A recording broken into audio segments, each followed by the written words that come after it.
Sierra Thompson collapsed in a shower of diamonds. Literally. One moment, she was gliding through the marble lobby of the Langston Grand Hotel in heels that cost more than most people's rent, clutching a velvet case of heirloom diamonds in one hand and her phone in the other. The next, her vision tilted sideways, her knees buckled, and a stunned gasp echoed as her body crumpled to the ground. The diamonds spilled across the polished floor like frozen stars. "Daddy, she fell," a small voice cried. Quentin Shaw's head snapped up from where he was crouched helping his 5-year-old son tie his shoelaces by the hotel's grand piano. He blinked, registering the woman lying unconscious in an ivory pantsuit, her dark hair splayed over the floor like spilled ink. Without hesitation, Quentin rushed forward, dropping to his knees beside her. "Ma'am, hey, can you hear me?" His voice shook. "Hey, stay with me, come on." His hands hovered awkwardly, not sure where to touch. Her skin was ice cold and her lips were pale.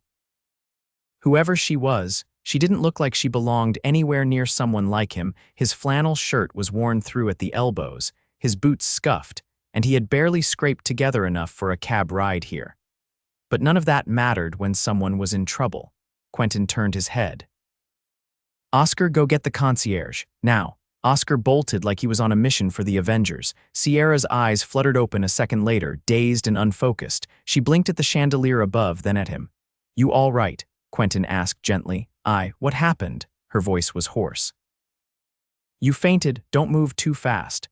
She tried to sit up, wincing. Her hand reached for the velvet case, but Quentin had already scooped up the scattered diamonds and placed them back inside.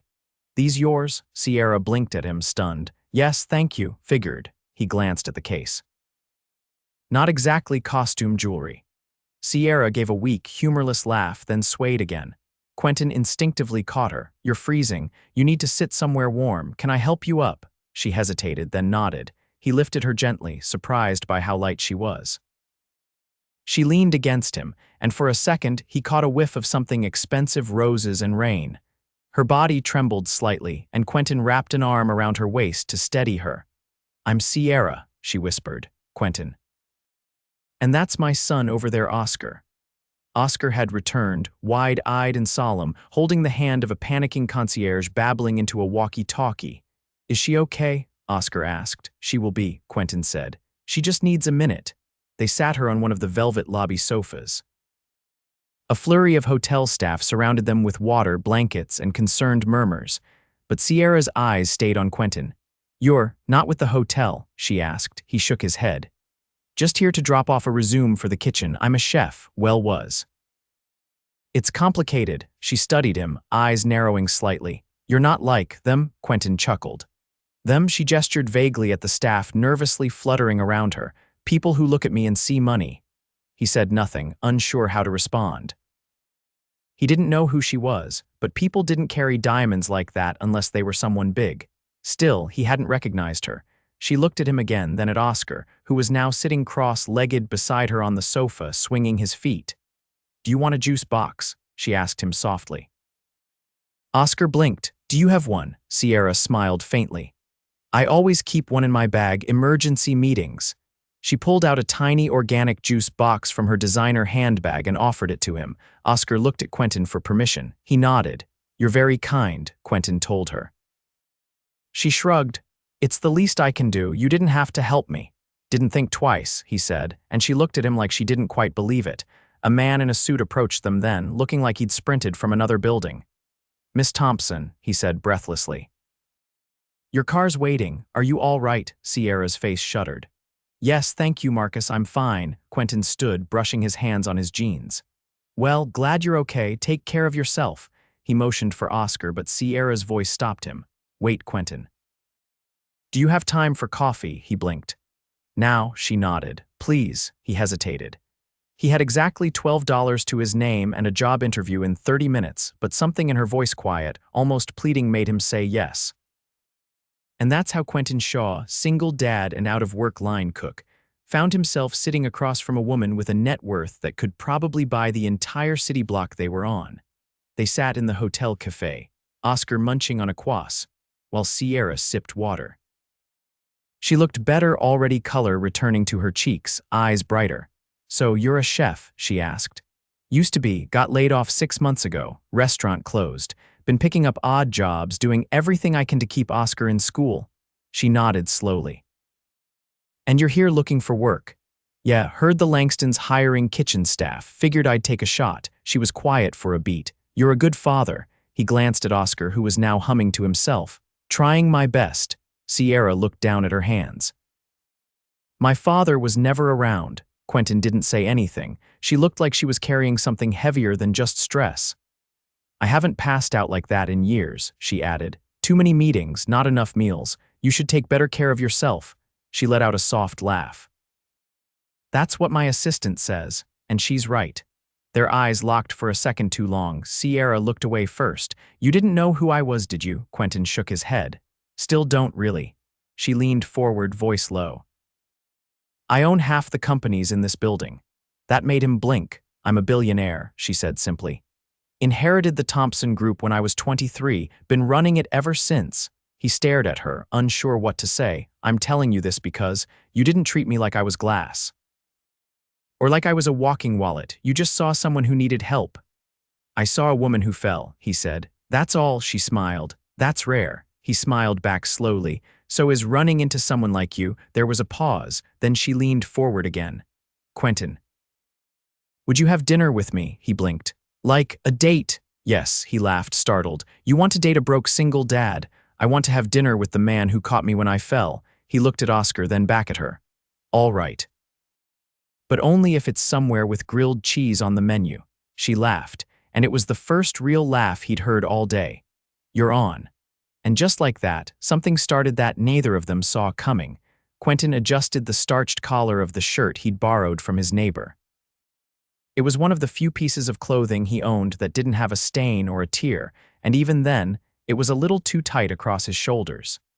He glanced down at Oscar, who was tugging on his coat sleeve, eyes wide. Do billionaires eat pizza? The boy asked, staring at the restaurant's glowing sign. They do tonight, Quentin replied, exhaling slowly, and if they don't, they'll learn.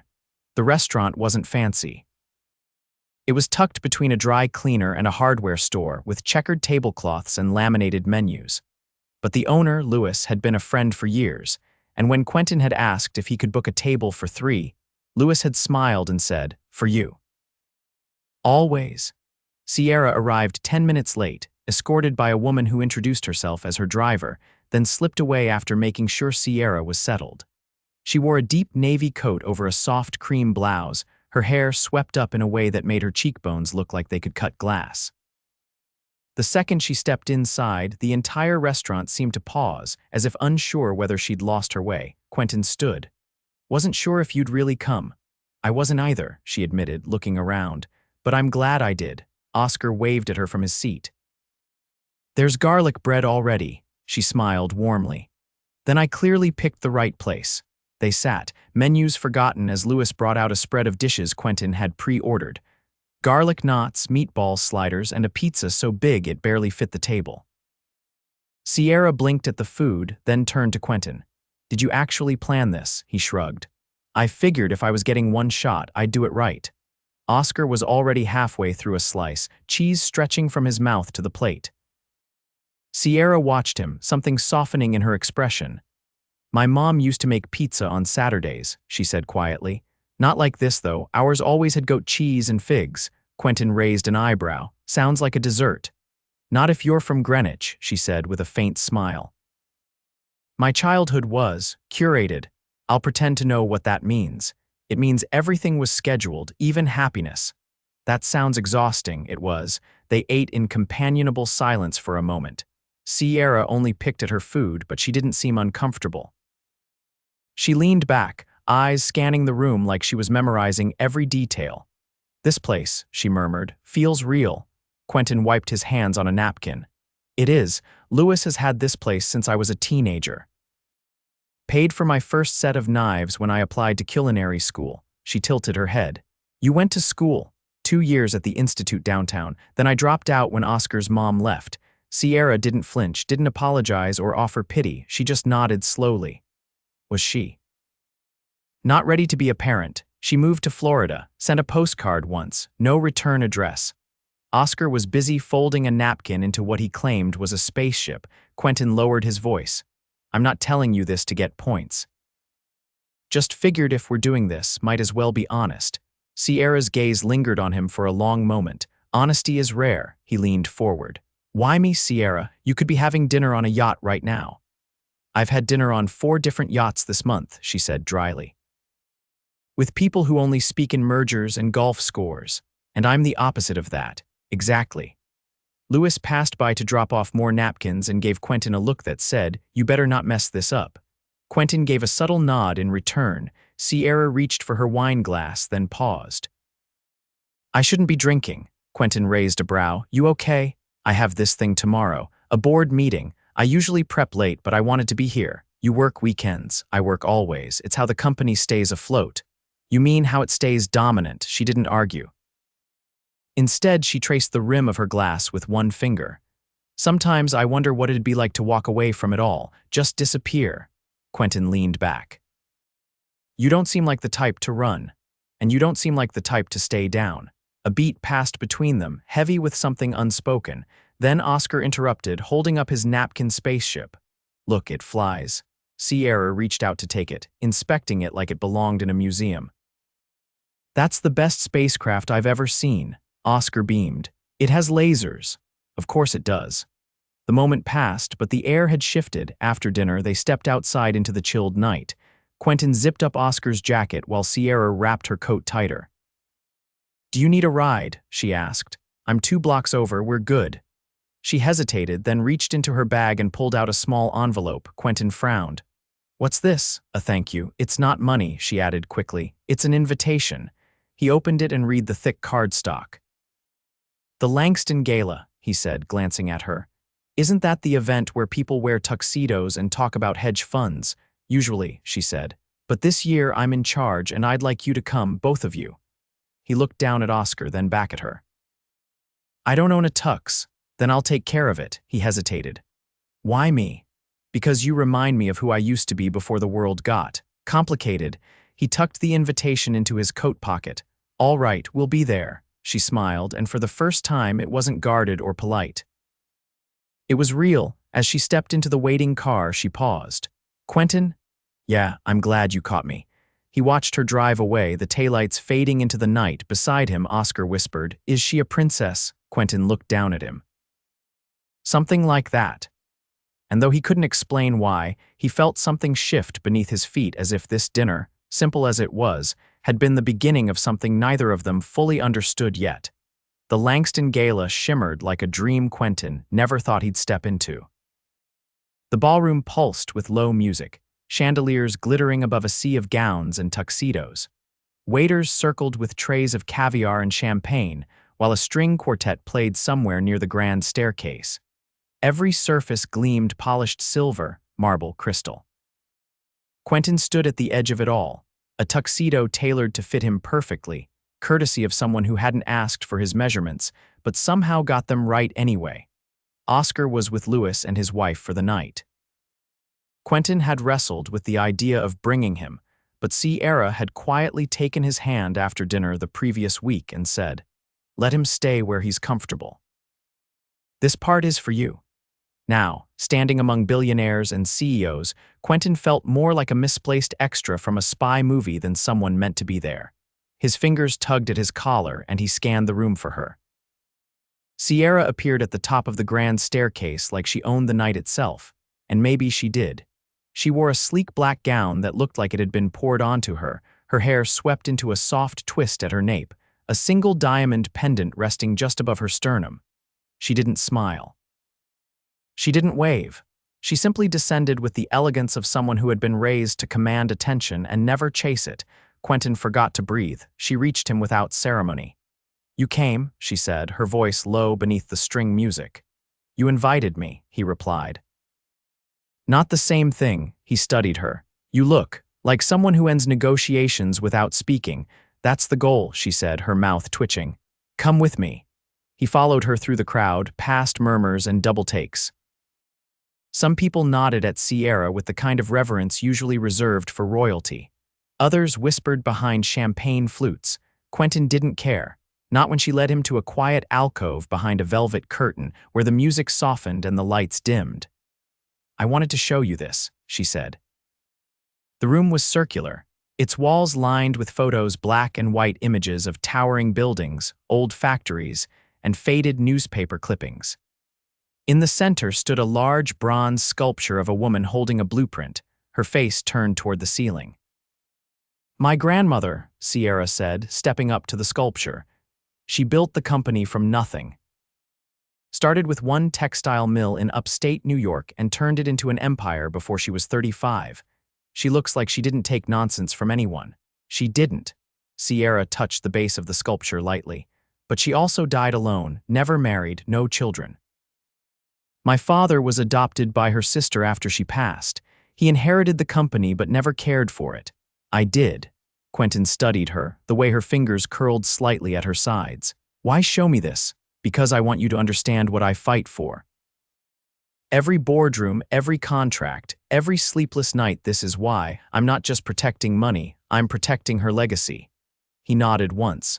"And what about your own?" She turned to him. "That's what I'm trying to figure out." They stood in silence for a few beats, the weight of her world pressing in around them. Then she said, "Come on. There's someone I want you to meet." Back in the ballroom, she brought him to a tall man with silver hair and a sharp suit that looked hand-cut. His handshake was firm, his eyes calculating. "Quentin, this is Douglas Latham, head of Latham Enterprises. He owns half the shipping routes on the eastern seaboard." Douglas gave a polite nod. "You're the chef, aren't you?" Quentin didn't flinch. "That's right." Douglas raised his glass. "Takes guts to walk into a room like this without a title stitched to your name." "I came with her," Quentin said simply. Douglas gave a slow, considering smile. "Fair enough." Later, Sierra led him to a table near the stage where a violinist played something haunting and slow. She reached across the table and rested her hand over his. "I don't bring people to this event." "Then why me?" he asked again, not challenging, just needing to understand. "Because you don't need anything from me, and because tonight I didn't want to be the girl who signs deals. I wanted to be myself." He laced his fingers through hers. "What does that look like?" She looked at him for a long moment. "Scared," she said softly, "but hopeful." The lights dimmed further as a host took the stage to introduce a charity auction. Sierra leaned closer.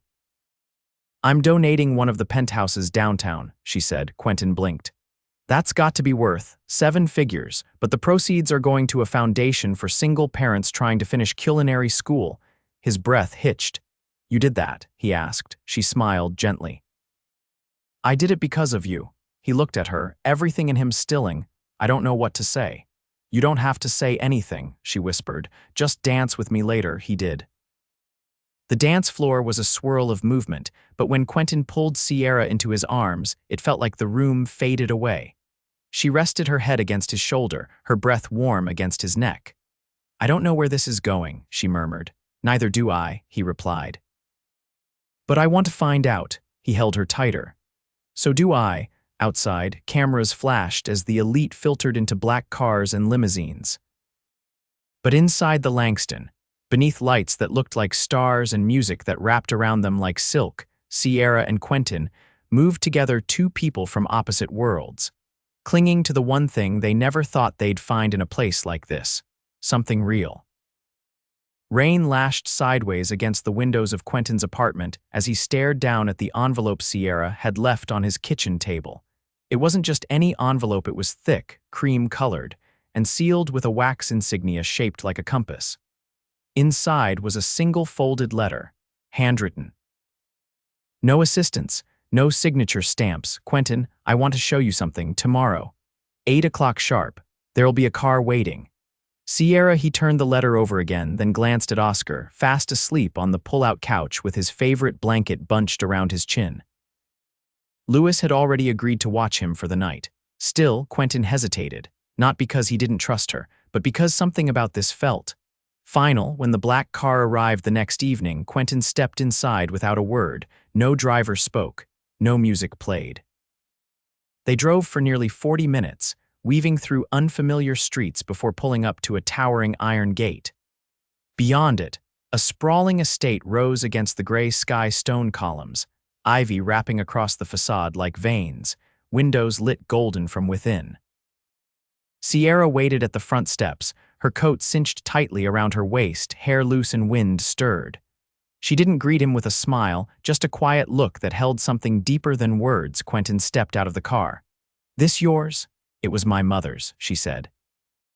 "She left it to me when I turned 18. I've never brought anyone here." He followed her through the arched doorway into a foyer filled with old photographs and scent of lemon oil and firewood. "No staff, no security, just them. You live here?" he asked. "No. I come when I need to remember who I was before everything became branded." They walked through a long hallway lined with portraits. Sierra opened a door at the end, revealing a conservatory filled with wild plants, books piled on every surface, and a piano near the window streaked with rain. Quentin stepped inside, glancing around. "This doesn't look like the rest of your world." "That's because it isn't. This place this side of me, it doesn't fit into board meetings or press releases." She crossed to the piano and opened the lid, brushing one hand over the keys without playing. "I used to come out here and write music," she said softly. "Before I knew what leverage margins were, before I had a driver, before everyone wanted something." Quentin leaned against the doorframe. "And now I feel like I'm living someone else's life most days." He stepped closer. "That's not the woman I danced with." She looked up at him.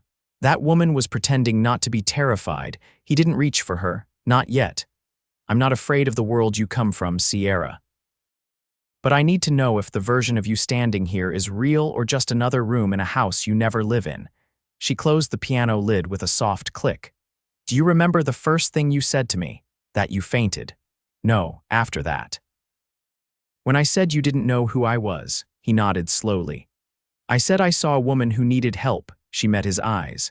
"That's what I've been trying to hold on to, that girl, the one who fell." He stepped to her finally, close enough to hear her breath hitch. "You don't have to hold on to her alone." She looked at him like he'd just offered her a life raft in a storm no one else could see. Then, without warning, she reached into the pocket of her coat and pulled out a small key. "I've spent years locking parts of myself away. But I don't want to do that anymore." He took the key from her, fingers brushing hers. "What's this open?" She took a breath. "The restaurant," Quentin blinked. "What restaurant?" "The one I bought this morning, on 5th and Stratton. The one with the boarded-up windows and 6 years of unpaid taxes. You bought a condemned property." "I bought the foundation of something we can build together." He stared at her, the weight of it settling in slowly. "You're serious?" "I didn't want to offer you a job. That's not what this is. This is ownership, 50-50, no contracts, just trust." Quentin's throat worked around a response. "Why?" "Because I want a life that's built on more than boardrooms, and because I believe in you." He didn't say anything for a long moment. Then he looked down at the key again, then back at her. "I've never had someone bet on me before," he said. Her voice was barely above a whisper.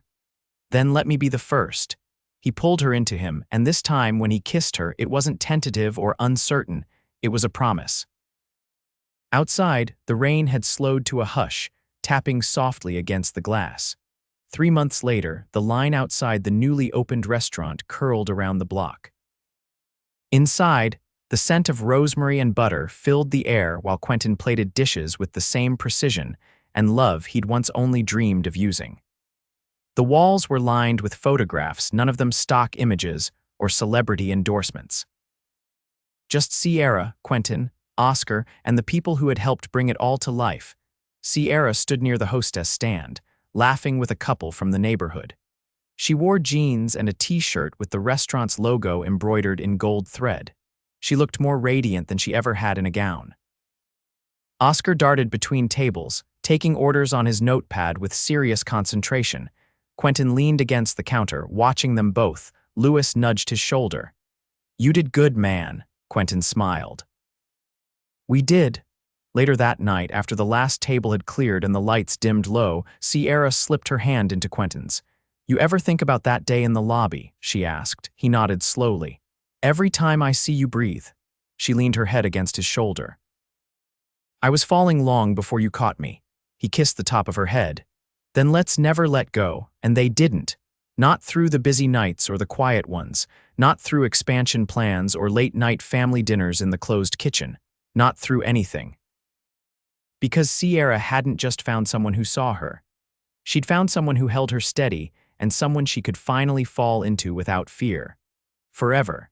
The city buzzed with the first whispers of spring, golden sunlight spilling over rooftops and warming the sidewalks.